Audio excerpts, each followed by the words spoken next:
Voilà, c'est parti, très chers téléspectateurs. 45 minutes, émission Place à l'invité, une émission d'actualité, une émission qui vous informe partout là où vous êtes sur les actualités politiques.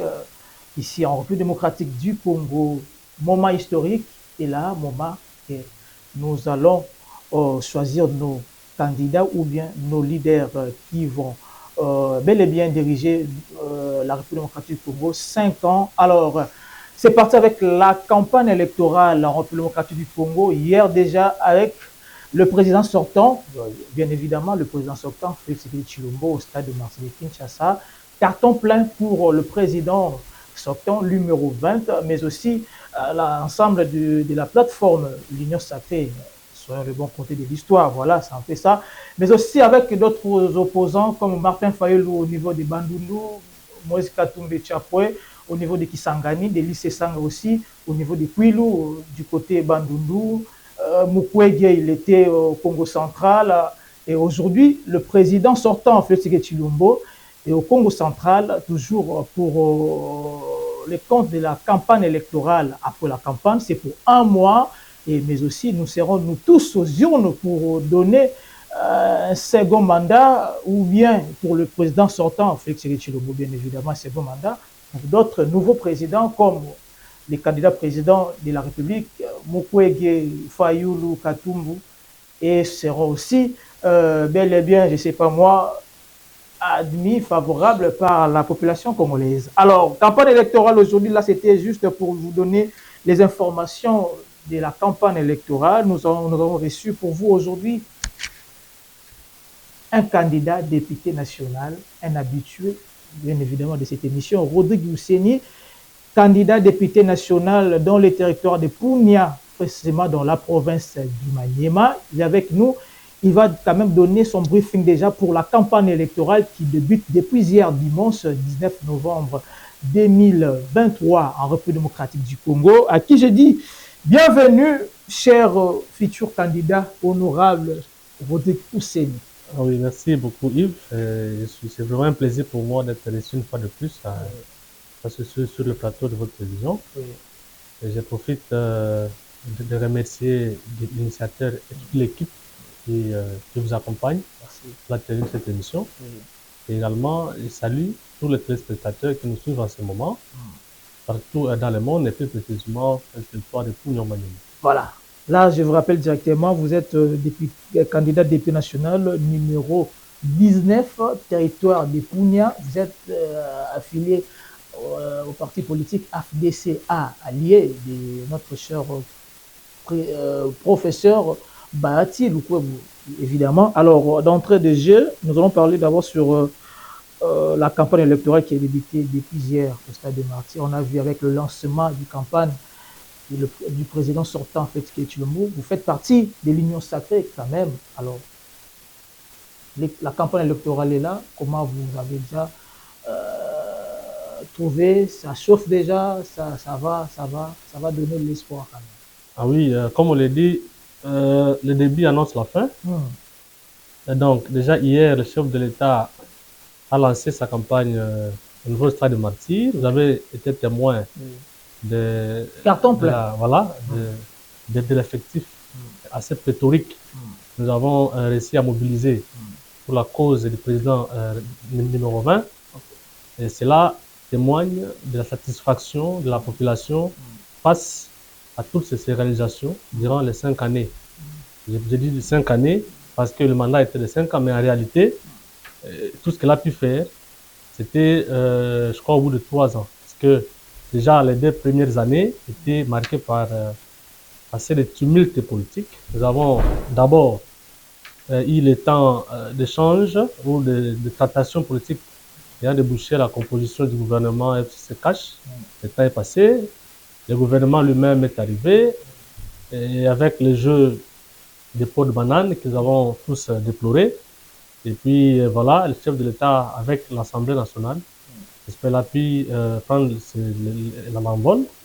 Il a volé par ses propres ailes, n'est-ce pas, en créant un gouvernement de warriors. Et c'est celui-là, voilà, enfin, Samalukonde. Et c'est ce gouvernement maintenant, au bout de 3 ans, a pu réaliser un exploit. a pu réaliser un bilan largement positif, tel que nous pouvons le détailler.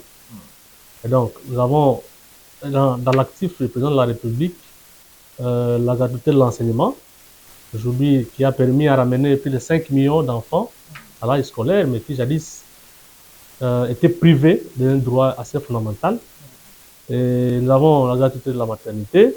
Aujourd'hui, peut-être ici au centre-ville, les gens ne sentent pas assez d'impact, mais aller au village, vous allez vous rendre compte que les gens étaient incapables, n'est-ce pas, d'accoucher dignement et proprement dans un hôpital public. Le problème social était résolu parce que c'est ça le vrai problème pour les gens. Oui, je vais en arriver là.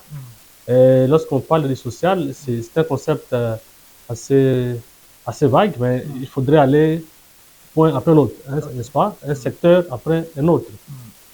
Et nous avons déjà, avec le programme de 145 territoires, un programme de développement, n'est-ce pas, parti de la base. Déjà, lorsque on s'inscrit dans un programme à horizon, n'est-ce pas, lointain, cela veut dire que les bases sont déjà posées, les jalons déjà posés, et qu'il faut maintenant, n'est-ce pas, y aller mollo mollo. Aujourd'hui, on peut le constater, presque dans tout le territoire de la République, les chantiers sont en train de pousser. Il y a déjà, là où c'est déjà terminé, les écoles, les infrastructures, n'est-ce pas, sociales de base en général. Okay. Mais quand les Congolais disent que non, les ventres d'abord, c'est ça aussi les slogans. Ah oui, mais on dit social, mais les Congolais disent on ne peut pas aller avec tout au même moment. Il faut boire. Vous savez, nous sommes en train de traverser une période post-Covid où non seulement il y a eu Covid, mais aussi avec la guerre qu'il y a entre les puissances au niveau mondial, ce qui fait que notre économie étant dépendante de l'extérieur, n'est-ce pas, et un certain impact sur la vie des Congolais. Aujourd'hui, tout ce qui est produit est exporté à l'étranger et que, voilà, nous avons assez de problèmes pour que la population puisse, n'est-ce pas, ressentir dans les paniers de la ménagère. Pourquoi? Parce que la production est faible, le chef de l'État l'a souligné hier, localement on ne produit pas assez, ce qui fait que dans les faits d'entraînement, nous n'avons pas assez de moyens, la vie n'est pas tellement chère, mais la vie est un peu soutenable aujourd'hui. Soutenable, pas tellement cher. Mais pas tellement cher, parce que déjà, même lorsqu'il faut attaquer les points sur le plan économique avec la dépréciation que les gens, n'est-ce pas, qui semble aujourd'hui diminuer le pouvoir d'achat de la population, il faut constater que lorsqu'on ne produit pas, il ne faut pas espérer que, n'est-ce pas, les francs congolais, la monnaie nationale puisse s'apprécier face à une devise étrangère. Et donc, nous sommes dans un système où on ne peut pas tout faire dans les 3 ans. C'est-à-dire, le chef de l'État ne pouvait pas, même par coup de baguette magique, dans ces peu de temps, arriver à résoudre tous les problèmes congolais. Mais il a posé les jalons d'un décollage, n'est-ce pas, de la République. Déjà, nous espérons dans 3 ans. Dans 5 ans, par exemple, lorsque tous les chantiers, n'est-ce pas, seront finissants, tout va aller de soi. Quand nous avons les routes, par exemple, quand les territoires, les provinces sont reliées, la production locale également aura, n'est-ce pas, la capacité, n'est-ce pas, d'être un peu. Là, c'est là où Là, c'est ça. Donc, oui, c'est pas selon moi, c'est selon la réalité économique. Okay. Voilà. Et donc, tout doit commencer par là. Il fallait commencer par la base, c'est ce qui est en train d'être fait. Après les routes, l'agriculture va suivre, ainsi de suite. Là, il faut donner encore un second mandat au chef de l'État, parce que ce n'est pas dans 1 an, 2 ans. Mais il faut donner encore. C'est peut-être que les gens ne savent, mais c'est peut-être que les gens ne savent pas bien interpréter le langage utilisé par le chef de l'État lorsqu'il a dit autant nous avons le choix entre répartir à zéro ou consolider les acquis. Répartir à zéro ne signifie pas que il y a l'arrêt dans le fonctionnement, n'est-ce pas? Non. Donc, ça signifie qu'il a trouvé un pays complètement déchiré, un pays complètement foutu, un pays qui était, n'est-ce pas, au bord de l'implosion. Et voilà, il a posé les bases d'un décollage. Et voilà, aujourd'hui, si nous voulons mettre fin, n'est-ce pas, si nous voulons exclure le chef de l'État, Félix, aujourd'hui, c'est qu'il voudrait dire que tous les acquis, tous les efforts qu'il est en train de déployer... Il y aura continuité de l'État. Non, oui, continuité, mais il n'est pas le premier président de la République depuis que le pays existe. C'est-à-dire, lui, c'est le 5e président. Mais quel est ce président-là qui a fait la continuité, n'est-ce pas, de l'autre? C'est rare. On n'a pas une culture de la continuité. Nous avons une culture de table rase. Quand vous arrivez, vous trouvez que l'autre n'a rien fait, alors il faut tout se mettre de côté et répartir à zéro. Avec plusieurs projets aujourd'hui réalisés, c'est la continuité quand même du régime passé. Non, non, non. Là, vous voulez aller plus loin parce que les efforts du régime passé sont à compter au bout du doigt. Pendant les 18 ans, il y a plus de destruction que la construction. Okay. Et donc, il est parti de ex nihilo, il est parti de rien. En fait, lui-même, il a commencé à zéro, dans les ABC même n'est-ce pas, de la mise en place des politiques publiques pour décoller le pays. Donc, il faut comprendre que ça n'a pas été du tout facile et qu'aujourd'hui, si nous voulons stopper cet élan de développement, okay, en tout cas, c'est la population qui va en partie. Alors, Rodrigue Ousseni, candidat député national numéro 19 dans les territoires de Punia, vous soutenez quand même le chef de l'État, Félix Tshilombo. Alors, parlons d'abord de votre programme. C'est déjà la campagne électorale. Qu'est-ce que vous avez prévu dans ces territoires? Parce que ces territoires, un territoire aujourd'hui abandonné, plusieurs difficultés, et vous êtes là comme fils terroir de ces territoires pour quand même sauver, donner de plus des solutions. D'abord, quel est votre programme? Bon, merci beaucoup. Notre programme de gouvernance est assez simple à comprendre. Simple à comprendre. Très simple à comprendre. Nous sommes inscrits tous dans la logique de la continuité, de la préservation des acquis, okay, n'est-ce pas? Nous avons calqué notre programme sur, n'est-ce pas, la vision du chef de l'État. Okay. Et donc, Punia, comme vous le savez bien, c'est l'un des territoires poumons de la province de Maniema qui regorge à son sein un certain nombre une potentialité assez énorme en termes de forêt, cours d'eau, matières premières d'ailleurs, qui est l'activité principale, n'est-ce pas, de la population de Punia. Et comme nous savons tous que l'activité minière ou le secteur minier est un secteur des ressources non renouvelables, c'est comme ça que nous avons inscrit notre programme sur la revanche du sol sur le sous-sol. Okay. Et donc, le chef d'État nous-mêmes l'avait déjà déclaré et que nous devons aujourd'hui non seulement nous focaliser sur le secteur minier, mais aussi et surtout aller vers le secteur agricole. Pourquoi? Parce que c'est l'un des secteurs porteurs de croissance, créateur d'emplois, et ainsi de suite. Donc, la population ne doit pas seulement se limiter dans l'exploitation artisanale de matières premières, mais aussi se poser sur l'agriculture au sens large, avant la pêche, l'élevage et autres. Alors, nous sommes candidats députés nationaux. On doit savoir le rôle d'un député national. Un député national n'a pas un pouvoir exécutif. C'est un législateur. Il doit voter les lois, les proposer et contrôler l'exécutif.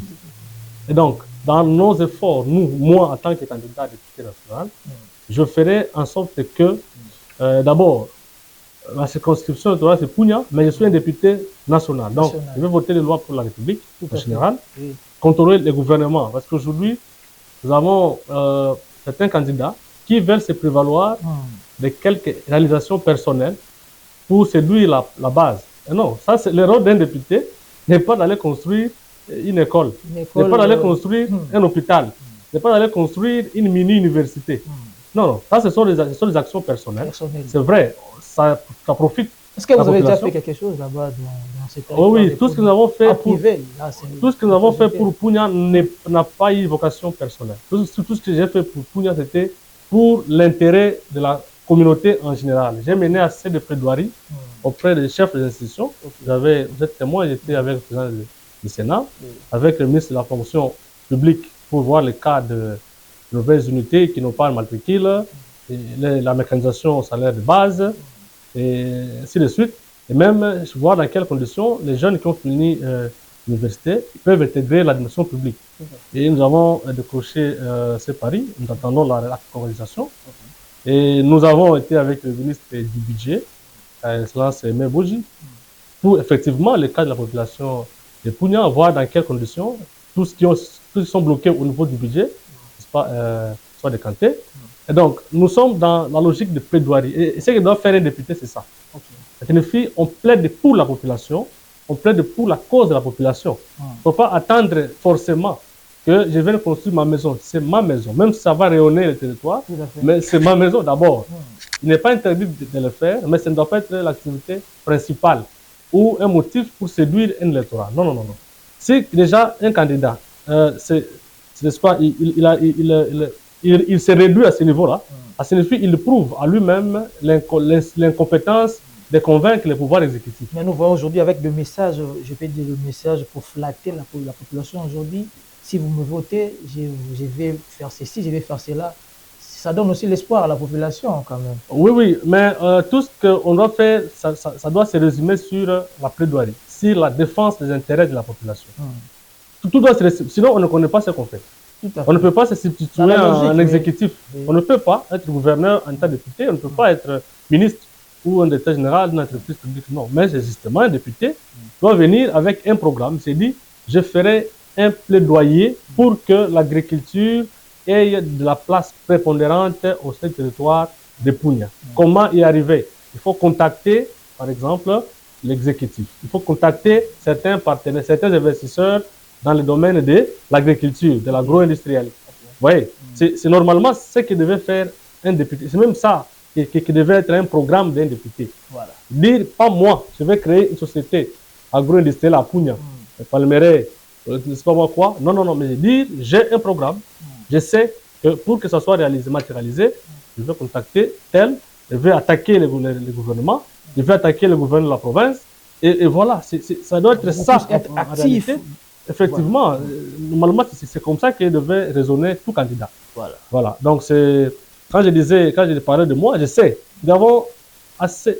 Nous sommes d'ailleurs le territoire de Punya est au carrefour entre la province de Maniema, d'abord Maniema, nous avons Nord Kivu, nous avons la Chopo, et donc il peut constituer d'un point chaud, n'est-ce pas, pour alimenter certaines provinces. Tout comme lorsque la route, n'est-ce pas, si la route était également dégagée, n'est-ce pas, à travers l'agriculture. Il y a un sérieux problème concernant les routes. Il n'y en a pas. On n'a pas de route. Pour Kindu, Punya, c'est pratiquement impossible de passer. Mais vous trouverez un candidat vous dit, voilà, j'ai construit une école. Mais il faut demander au candidat, est-ce que vous serez en mesure de construire la route Punya-Kindu? Il ne sera pas. Il revient directement dans votre programme, il faut plaider. Il faut plaider, effectivement, parce qu'il y a des routes internationales que le gouvernement est obligé, n'est-ce pas, d'asphalter ou obligé, n'est-ce pas, de réhabiliter. Et non, c'est prévaloir de certains moyens financiers ramassés, je ne sais pas, dans les activités personnelles, pour dire, voilà, je vais arranger la route Kindu-Punya, ou bien Punya-Kisangani, c'est de la démagogie pure et simple. Donc, il faudrait inscrire son programme dans le cadre de la plaidoirie, dans le cadre de la défense des intérêts de la population de Punya. Moi, candidat, je sais que je serai élu par la population qui me fait confiance depuis belle lurette. Les points communs, enfin les points saillants, n'est-ce pas, de ma campagne, va se tourner sur la promotion de l'agriculture au sein du territoire de Punya. Parce que déjà, le secteur minier est déjà un secteur qui est beaucoup plus, qui a attiré depuis très longtemps la population. Les gens ont tendance à oublier l'agriculture. Donc là, je sais, en créant n'est-ce pas, des entreprises agro-industrielles ou agroalimentaires, il y aura effectivement création d'emplois, ça on le sait. Il y a la sécurité alimentaire qui sera assurée. Et voilà, c'est comme ça que la population va se dégager. Mais pour y arriver, plus sur social, hein, quand vous dites tout ça. Oui, oui, c'est social, c'est fondé. Oui. Et là, on s'inscrit dans la logique du chef de l'État. Lui-même, il va s'occuper des routes. Alors, on va là, il y a un petit blocage au niveau national ici, pour voir comment on doit arranger les routes. Et voilà, on incite la population à l'agriculture. On incite, n'est-ce pas, on demande aux investisseurs de s'exploiter à Punya et même le gouvernement, n'est-ce pas, central. Et pour que l'agriculture également connaisse un essor, on doit veiller à la centrale hydroélectrique de Bélia. Nous avons une centrale à Punya, Punya éclairée. Et donc, l'activité économique peut très facilement émerger. Donc, on doit renforcer la capacité de cette centrale-là, à Kazea, ou alors soit chercher de bons moyens comment en construire une autre. Et vous voyez, parce que nous avons assez de rivières là-bas, hein, donc on peut facilement acquérir une nouvelle centrale hydroélectrique. Et donc, là, la population va, n'est-ce pas, essayer un peu de respirer. Parce que lorsque vous vivez du secteur agricole, c'est quoi le minier, en fait, c'est quoi les conséquences? Tous les prix les prix des produits sont chers. Parce que les miniers vivent comme dans un carré minier, dans une carrière. Donc les prix sont chers, les prix des biens alimentaires sont trop chers, parce que beaucoup de gens sont dans le secteur minier, et voilà, ils ont abandonné l'agriculture. Le peu qui font l'agriculture se trouve devant un marché quasi monopolistique, Et non seulement à Punya, mais pas presque dans tous les territoires congolais aujourd'hui, l'agriculture c'est quelque chose pour le pauvre, comme les Congolais disent toujours. Ce n'est pas qu'à Punya. Bon, ça, il y a la politique nationale, la politique agricole qui est menée, qui est traitée de main de maître. Alors, sur le plan sanitaire, qu'est-ce que vous avez prévu pour... en fait, le gouvernement sur le plan sanitaire, qu'est-ce que vous avez prévu pour bon, déjà, sur le plan sanitaire, je sais que le chef de l'État est en train de construire les hôpitaux, les centres de santé au niveau du territoire de Punya, à travers les programmes de 145 territoires. Déjà, il y a la gratuité de la maternité. Jusqu'à Punya, c'est actif déjà. C'était automatique. Oui. Et voilà, aujourd'hui, nous allons faire à notre niveau, c'est juste comment rendre les services médicaux beaucoup plus de qualité. Comment plaider pourvu que les services, en fait, tous les services, n'est-ce pas, qui seront organisés dans les hôpitaux soient de qualité. Parce que déjà, lorsque le chef de l'État vous dote, n'est-ce pas, d'une structure médicale, maintenant, à vous de voir comment approvisionner. Hein. Il faut plaider pour qu'il n'y ait pas de rupture en stock de produits pharmaceutiques, et ainsi de suite. Que le traitement de tous les personnels qui œuvrent au sein des hôpitaux soit décent. C'est tout ce qu'un député il va faire. C'est juste voir ce que le gouvernement a déjà fait, qu'est-ce qu'il faut faire pour compléter et rendre les services de qualité, ou alors qu'est-ce que le gouvernement n'a pas encore fait, et on propose un cahier de charges, ou bien on va vers les concernés pour que cela arrive. Voilà. Voilà. Merci beaucoup. Un programme trop simple, comme vous l'avez dit au début. Alors, candidat député national numéro 19, territoire de Punya, Rodrigue Hussein aujourd'hui, vous êtes candidat. La population de Punya aujourd'hui, abandonnée, il n'y a pas de route, et vous avez expliqué votre programme. Est-ce qu'il y aura aussi de plus de solutions, peut-être? Si tout ce que vous avez dit comme programme, ça n'a pas marché, il y aura aussi des pistes de solutions, parce qu'on sait qu'il y a beaucoup de problèmes, parce que nous sommes en pleine campagne électorale, vous promettez quelque chose, mais jusqu'à la fin, pendant 5 ans, il n'y a rien n'est grave, rien qui change. Alors, est-ce qu'il y aura des pistes de solutions réservées, parce que vous avez parlé de l'agriculture, appeler des investisseurs, ce n'est pas nouveau. Est-ce qu'il y aura des pistes de solutions quand même, si tout ça, ça ne marche pas? Bon, je ne saurais pas, en tout cas, me comporter en oiseau de mauvais augure, hein, parce que je reste convaincu que les projets tels qu'ils conçus de manière la plus simpliste, limpide, claire, nette, sans détour, et qui ne peut faire l'objet d'un espace de contradiction, je suis parfaitement convaincu que tout ce qui est prévu dans ce programme sera réalisé. Et surtout, avec la volonté politique du chef de l'État, il suffit de décrocher, n'est-ce pas, le rendez-vous, il suffit d'attirer, n'est-ce pas, l'attention du gouvernement, il suffit de capter, n'est-ce pas, l'attention des partenaires également, il suffit de sensibiliser la population et toutes les parties prenantes. Je pense que le projet ne connaîtra jamais l'échec. Alors, quels sont le bilan par rapport à vos anciens collègues, les députés qui ont été avant? C'était comment Punya? Quel est votre bilan quand même? C'est de la catastrophe indescriptible. Ah bon?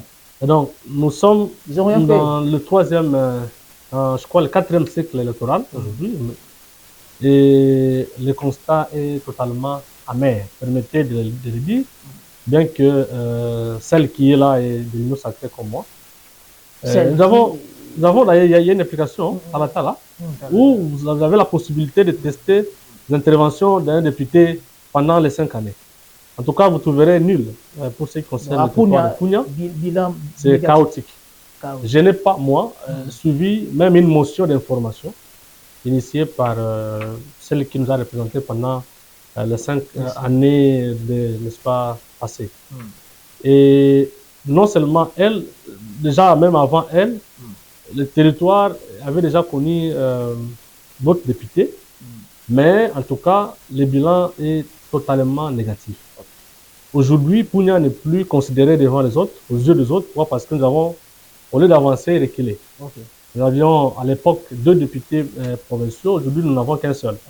Le nombre d'enrôlés a baissé. Parce que, bon, enfin, il y a des personnes pour sensibiliser. Les députés qui étaient là n'avaient pas attiré l'attention de la population. On ne savait même pas le rôle des députés.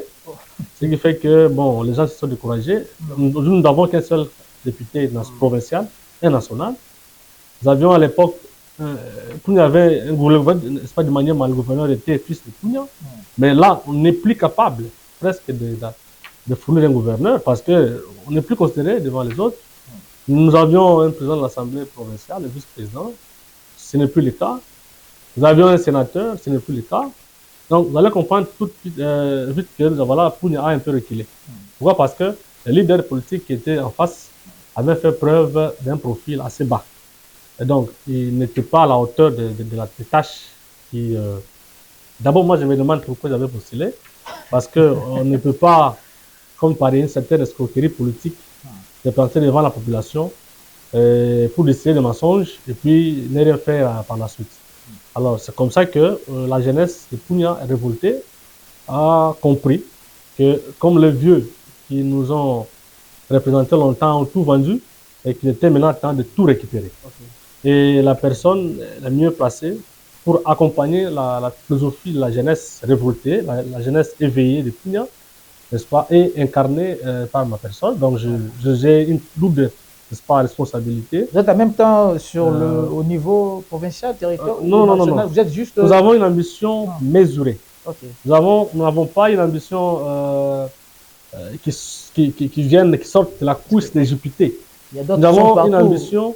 Non, ça, faut pas avoir de la cupidité. Candidat président de la République. Non, ça c'est en même temps on tâtonne. Ça signifie on n'est pas sûr de là où on postule. Okay. Alors, conséquence, on essaie un peu partout. Peut-être ici ça peut pas marcher. Voilà, j'essaie ici. Je vais même chez les conseillers municipaux. Et donc là, c'est lorsqu'on se dit bon, j'essaie d'abord. Pour certains, mais d'autres se disent, comme les leaders des partis politiques, pour eux on comprend. Parce qu'ils veulent amasser assez de sièges pour leur parti. Ils disent, bon, je peux, n'est-ce pas, à travers ma notoriété, n'est-ce pas, récupérer certains sièges. Mais pour les autres, qui postulent comme ça, tout de suite là, on comprend que le cumul de candidatures, c'est juste le fruit d'une certaine imprécision, d'une ambition démesurée. Nous avons une certaine ambition bien taillée, bien mesurée. D'abord, je suis un véritable parlementaire, ça vous le connaissez très bien. Et voilà, nous avons un agenda politique assez riche et important qui peut bénéficier, n'est-ce pas, du territoire de Punya. Nous avons la capacité de décrocher les grands rendez-vous pour la cause de Punya. On l'a déjà fait sans un mandat électif. Et voilà, aujourd'hui, nous avons un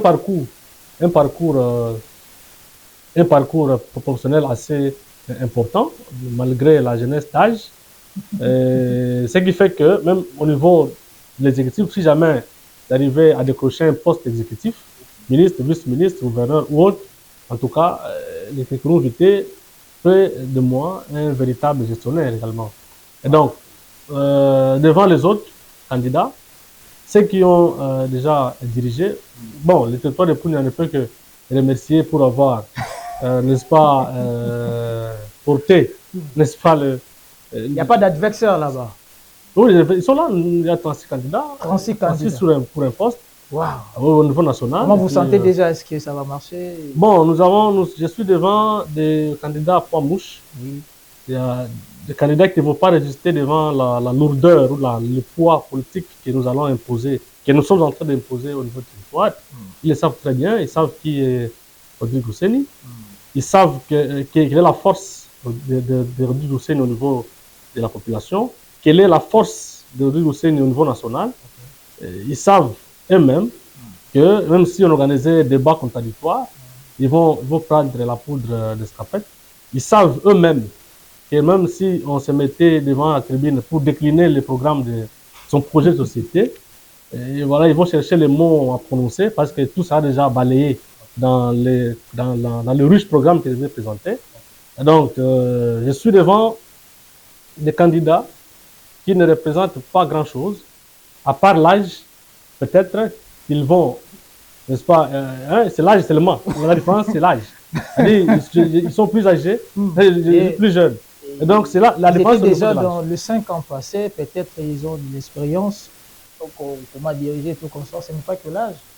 Bon, vous faites 5 ans dans le néant, dans le vide. Donc, c'est comparable à celui qui n'a rien fait. Ou plutôt, au contraire, ils ont scié, n'est-ce pas, l'arbre sur lequel ils sont assis. Ça, c'est compliqué. Et donc, on ne peut plus faire confiance à des gens, à des personnes opportunistes comme ça, qui viennent, qui sortent de nulle part pour s'improviser en politique. La politique, c'est un processus qui se construit au fil du temps. C'est un engagement. C'est pour ça que moi, j'ai fait la politique. Ce n'est pas un assemblage de mise en scène. Ce n'est pas des théâtres que nous faisons. Donc, la politique, c'est construit. La politique, c'est vraiment c'est un processus d'engagement personnel pour la cause. Un sacrifice suprême qu'on prend, n'est-ce pas, pour la cause de la population. Vous savez, du Kinshasa vers Punya, c'est un sacrifice que nous faisons. Déjà, il n'y a pas de route et autres, n'est-ce pas? On se bat contre voies et marais, contre les intempéries. Donc, c'est un sacrifice. Et lorsqu'on s'engage ici à Kin, lorsqu'on lutte pour que le territoire de Punya soit connu, soit inscrit dans un programme du gouvernement, c'est un sacrifice. Voilà. Vous êtes très déterminé pour la victoire le 20 décembre 2023 parce que c'est la date à laquelle nous serons tous aux urnes pour choisir nos dirigeants capables de développer la République démocratique du Congo. Alors, Rodrigue Hussein, vous êtes candidat numéro 19, candidat national numéro 19 dans les territoires de Punya. Est-ce que vous avez fait déjà des go de votre campagne électorale? C'est quoi le programme? Vous serez à Punya? Oui, oui. Donc, nous avons hier lancé la campagne comme tout le monde. Et chemin faisant, nous sommes en train de préparer la grande descente à Punya pour présenter l'offre politique. Tout à fait. Donc, la population est déjà mobilisée là-bas. L'équipe d'avance de campagne est à pied d'œuvre pour mettre en place cette stratégie. Déjà, nous avions commencé les travaux depuis bien l'IRET. Et là, nous sommes en train juste de marcher sur les traces ou sur la voie qui est déjà balisée. Donc, nous sommes dans les bons. Et après quelques jours, dans quelques jours, particulièrement, je serai à Punya. C'est pas si je vais passer par Kindu, par Kisangani ou par Goma.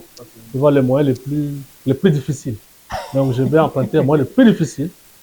Il n'y a pas d'avion direct pour Maniema, il faut passer par... Bon, il y a des avions, on peut passer par Goma, on descend avec l'avion. Mais j'aimerais bien sentir moi-même, palper du doigt la difficulté qu'a enduré la population en empruntant un chemin difficile. Vous serez pendant un mois. Voilà, je vais choisir vraiment les chemins les plus difficiles.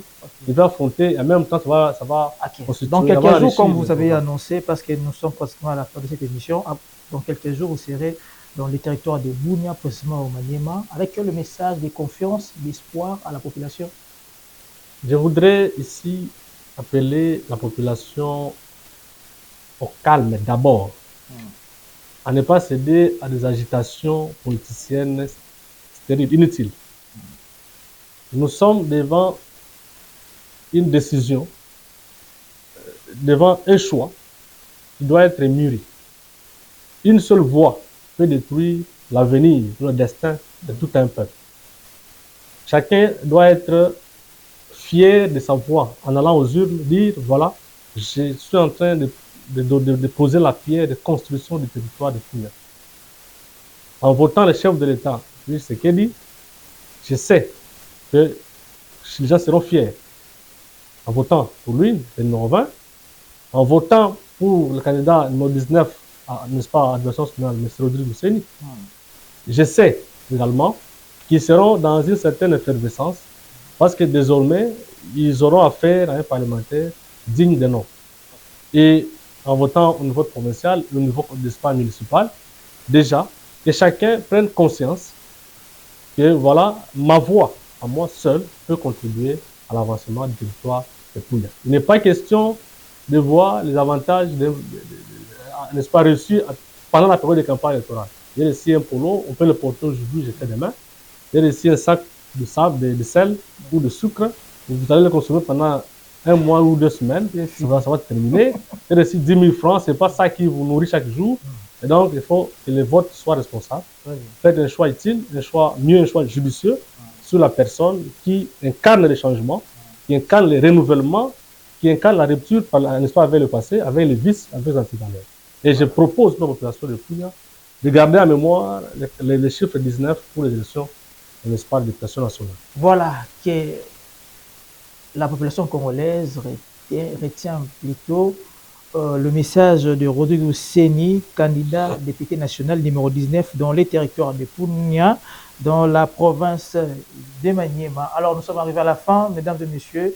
C'était notre premier invité de cette campagne électorale. Il s'agit bel et bien de Rodrigo Seni, député national, candidat député national, voulais-je dire, parce qu'il n'est pas encore député, candidat député national numéro 19. Votez pour lui, la population qui nous suivent depuis Maniema dans les territoires de Punia, votez pour M. Rodrigo Seni avec un programme clair et précis qu'il a donné ici dans notre plateau. Vraiment, merci beaucoup, M. Rodrigo Seni. Bonne chance pour vous. Vous êtes numéro 19, candidat national, député national numéro 19 dans le territoire de Punia. Nous vous disons bonne chance à vous et avec plaisir le 20 décembre. Après le 20 décembre, il y aura de bonnes choses. En tout cas, merci beaucoup. Dans l'espoir de nous retrouver ici encore comme député en fonction. Très cher futur honorable. Merci beaucoup. Nous sommes arrivés à la fin. Merci à la grande équipe technique. Alors, notre deuxième invité, nous allons annoncer dans quelques heures parce que avec la campagne électorale, il y aura plusieurs émissions. Place à l'invité avec le futur honorable comme notre très cher Rodrigo Seni, numéro 19. Votez pour lui. Ça se fera du bien et avec un programme très clair et très précis. Alors, à la prochaine numéro avec un autre invité. Merci. Merci.